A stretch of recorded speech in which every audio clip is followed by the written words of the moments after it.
குழந்தைங்க காலையிலேயே முட்டை இட்லி பிரியாணி தான் கேட்டிருந்தாங்க. அவங்களுக்காகவே நேத்து மிச்சமான இட்லிய அப்படியே ஃப்ரிட்ஜில எடுத்து வச்சிருந்தேன். அத வச்சுட்டு சூப்பரான முட்டை இட்லி பிரியாணி பண்ணி குடுத்தேன். எப்படி செய்றதுன்னு பார்க்கலாமா?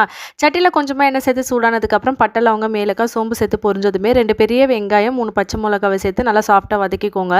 2 ஸ்பூன் இஞ்சி பூண்டு பேஸ்ட் சேர்த்துட்டு அதுவும் பச்சை வாசனை போனதுமே, ஒரு கொத்த அளவுக்கு கருவேப்பிலை, புதினா, கொத்தமல்லி சேர்த்து அதுவுமே நல்லா வதக்கிக்கோங்க.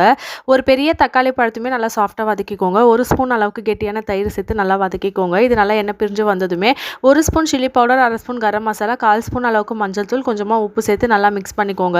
இது நல்லா எண்ணெய் பிரிஞ்சு வந்ததுமே 5 முட்டையை உடைச்சு சேர்த்துக்கோங்க. 1/4 ஸ்பூன் அளவுக்கு மிளகுத்தூள், மறுபடியுமே கொஞ்சமா புதினா, கொத்தமல்லி சேர்த்து நல்லா மிக்ஸ் பண்ணிக்கோங்க.